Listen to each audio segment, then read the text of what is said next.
आज हम एक प्रॉब्लम जो कि इलेक्ट्रिक पोटेंशियल से रिलेटेड है उसको सॉल्व करेंगे। प्रॉब्लम जो हमारे सामने है वो ये है कि आपके पास what is the electric potential 5 centimetre away from the centre of a 1 centimetre diameter solid metal sphere that has a -3 nanocoulomb static charge. यानी कि एक सफेयर जिसका जो डायामीटर है वो आपके पास 1 सेंटीमीटर हो और उसके ऊपर जो चार्ज मौजूद है वो -3 नैनोकूलम का हो, तो बताइए ये कि आपके पास 5 सेंटीमीटर के फासले पर क्या इलेक्ट्रिक पोटेंशियल होगा इस -3 नैनोकूलम चार्ज की वजह से, जो कि असल में एक मेटल की सरफेस के ऊपर क्या हुआ होगा, डिस्ट्रीब्यूट हुआ होगा, यानी कि इसके ऊपर मौजूद होगा।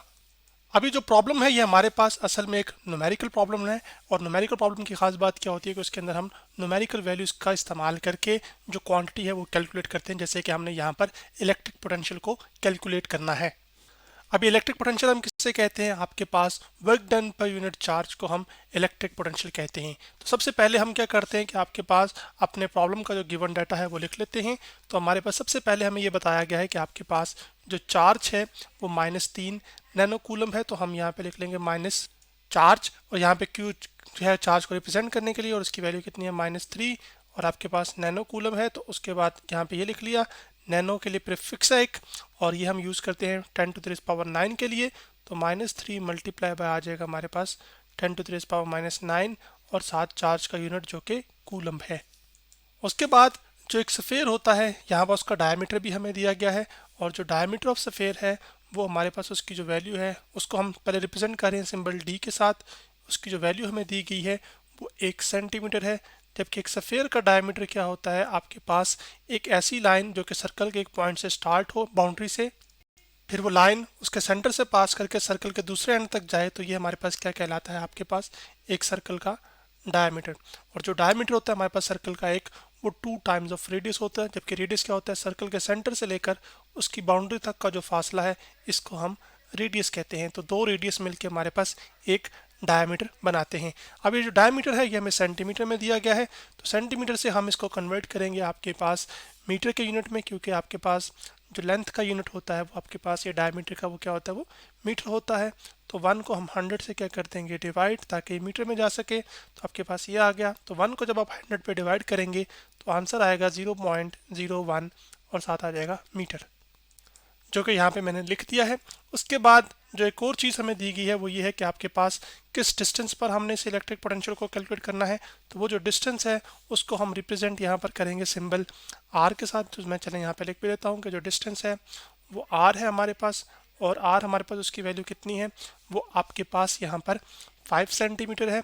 इस आर को आपने इस रेडियस वाले से फ़र्क रखना है बस। तो उसको करने के लिए चलें इसको हम आर प्राइम से लेबल कर लेते हैं। तो ये आपके पास आ गया 5 सेंटीमीटर, और सेंटीमीटर से मीटर में कन्वर्ट करने के लिए आप इसको 100 से क्या कर देंगे, डिवाइड। तो 5 को जब आप 100 पे डिवाइड करेंगे तो आपके पास आंसर आएगा यहाँ पर 0.05। तो इस डिस्टेंस के ऊपर हमने इलेक्ट्रिक पोटेंशियल को मालूम करना है। तो आपके पास अगर यहाँ से लेकर डायमीटर अगर 1 सेंटीमीटर है फॉर एग्जांपल, तो जिस पॉइंट पे मालूम करना है वो 5 मीटर सेंटीमीटर का फासला है ना, तो इसका मतलब है सर्कल, ये जो सफ़ेयर है इसकी बाउंड्री से बाहर कहीं पर हमने मालूम करना है। तो लेट्स ले लीजिए आपके पास यहाँ पर कि यहाँ से लेकर यहाँ तक का जो फासला है, यहाँ से लेकर यहाँ तक का फासला जो है उसको हम आर प्राइम कह लेते हैं, और वो जो आर प्राइम है हमारे पास यहाँ पर वो 5 सेंटीमीटर के बराबर है, जिसको चले मैं लिख भी देता हूँ। हमने जो चीज़ मालूम करनी है वो हमारे पास इलेक्ट्रिक पोटेंशियल है, और यहाँ पर इलेक्ट्रिक पोटेंशियल को हम वोल्टेज भी कह सकते हैं, जो कि वर्क डन पर यूनिट चार्ज होता है। तो उस इलेक्ट्रिक पोटेंशियल या वोल्टेज को हम रिप्रेजेंट करेंगे सिंबल वी के साथ, और वो बराबर यहाँ पे इक्वल टू और साथ क्वेश्चन मार्क, क्योंकि हमने ये चीज़ फाइंड करनी है। अब चूंकि ये सफ़ेयर जैसे कि एक टेबल टेनिस की बॉल होती है या क्रिकेट की जो बॉल होती है, मेटल बॉल अगर हो फॉर एग्जांपल, ये सब क्या है, ये सफ़ेयर्स होते हैं ना। तो अब आपके पास सफ़ेयर्स की खास बात ये होती है कि उसके ऊपर जो चार्ज होता है, यहाँ पर जो स्टैटिक चार्ज, इसका मतलब ये कैसा चार्ज जो कि रुका हुआ हो। तो आपके पास मेटल की जो सरफेस होती है ना, सारा का सारा चार्ज, एक्स्ट्रा चार्ज जितना भी होता है वो सारा का सारा किधर डिस्ट्रीब्यूट हो जाता है, यानी कि उसकी सरफेस पर फैल जाता है। इनसाइड कोई चार्ज नहीं होता, क्यों, क्योंकि इलेक्ट्रिक फील्ड इनसाइड जीरो होती है, तो आपके पास चार्ज भी यहाँ पर फिर किसी किस्म का कोई मौजूद नहीं होता। सारा चार्ज सरफेस के ऊपर फैल जाता है। तो तमाम जो चार्ज सरफेस के ऊपर फैला हुआ होगा वो आपके पास क्या करेगा कि अपनी सराउंडिंग में एक इलेक्ट्रिक फील्ड क्रिएट करेगा, और वो इलेक्ट्रिक फील्ड एक ऐसी ही इलेक्ट्रिक फील्ड होगी जो कि आपके पास एक चार्ज जब सेंटर पे पड़ा हो एक सफेयर के, तो अपनी सराउंडिंग में वो जो फील्ड क्रिएट करता है बिल्कुल उसी तरह की ही होगी।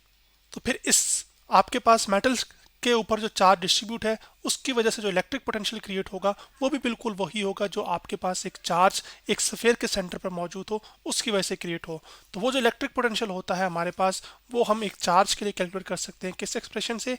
वो एक्सप्रेशन हमारे पास ये है, V इज इक्वल टू के क्यू ओवर आर, जिसमें जो के है ये कूलम कांस्टेंट है, क्यू आपके पास चार्ज है जो कि सेंटर पर पड़ा हो, या फिर अभी सिनेरियो में हमारे पास वो सफेयर की जो सरफेस है उसके ऊपर जो डिस्ट्रीब्यूट हुआ होगा, और आर क्या है, जिस डिस्टेंस पर आप इस इलेक्ट्रिक पोटेंशियल को कैलकुलेट कर रहे हैं। और यहाँ पर वो जो डिस्टेंस है वो हमारे पास 5 सेंटीमीटर का फासला है। तो मैंने आपको तमाम तर बातें यहाँ पर बता दी हैं। तो अब हम क्या करेंगे कि आपके पास यहाँ पर इस एक्सप्रेशन के अंदर तमाम वैल्यूज़ को पुट करेंगे, और आपके पास जो इलेक्ट्रिक पोटेंशियल या जिसको हम वोल्टेज भी कह रहे हैं वो आपके पास निकल कर आ जाएगा। तो यहाँ पर के की जो वैल्यू है वो आपके पास 9 multiply by 10 to the raise power 9 होती है। ये आपके पास एक कांस्टेंट नंबर होता है फिक्स, और ये वैक्यूम के लिए है आपके पास। उसके बाद जो Q है वो आपके पास इलेक्ट्रिक चार्ज है, और इलेक्ट्रिक चार्ज की वैल्यू यहाँ पर कितनी है, -3 multiply by 10 to the raise power -9, जो कि मैंने यहाँ पे लिख दी है। फिर ब्रैकेट हम क्लोज कर लेंगे और डिवाइडेड बाय आपके पास आ जाएगा R, और R यहाँ पर हमारे पास कितना है, वो 0.05 है। तो अब आपके पास ये 10 टू द रेज़ पावर 9 जितना पॉजिटिव में है असल में ये उतना ही नेगेटिव में लिखा हुआ है। बेसिस सेम तो पावर ऐड होंगी, 9 माइनस 9 0, 10 की पावर 0 क्या होता है, 1। तो आपके पास अब या कटिंग कर लें डायरेक्ट, या फिर आप उस तरह से कर सकते हैं। अब ये 9 मल्टीप्लाई होगा -3 के साथ तो आ जाएगा -27, डिवाइडेड बाय आपके पास आ जाएगा यहाँ पर 0.05।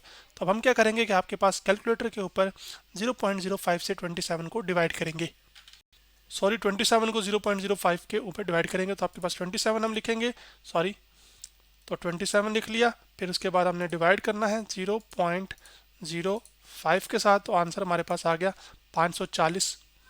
इसका मतलब है कि 5 सेंटीमीटर के फासले के ऊपर 3 नैनो कूलम का चार्ज जो कि एक सफ़ेयर के ऊपर डिस्ट्रीब्यूट था यानी कि फैला हुआ था, वो 540 वोल्ट का जो इलेक्ट्रिक पोटेंशियल है वो क्रिएट करेगा। और यहाँ पर इलेक्ट्रिक पोटेंशियल के नेगेटिव होने का मतलब ये है कि अगर आपके पास पॉजिटिव चार्ज आएगा तो वो फिर इसको क्या करेगा, अपनी जानिब खींचेगा, क्योंकि इधर पार्टिकल्स के ऊपर या जो सफ़ेयर के ऊपर चार्ज डिस्ट्रीब्यूट है वो नेगेटिव है। तो बाहर से अब अगर कोई पॉजिटिव चार्ज आएगा तो अपोजिट चार्जेस क्या करते हैं, दूसरे को अट्रैक्ट करते हैं। इसके बरक्स अगर कोई नेगेटिव चार्ज आएगा तो सेम चार्जेस क्या करते हैं, दूसरे को रिपेल करते हैं। तो ये चार्ज फिर जो इधर आ रहा होगा वो इससे क्या करेगा, वो दूर जाएगा। तो आज हमने क्या किया कि आपके पास एक प्रॉब्लम जो कि इलेक्ट्रिक पोटेंशियल से रिलेटेड था उसको सॉल्व किया।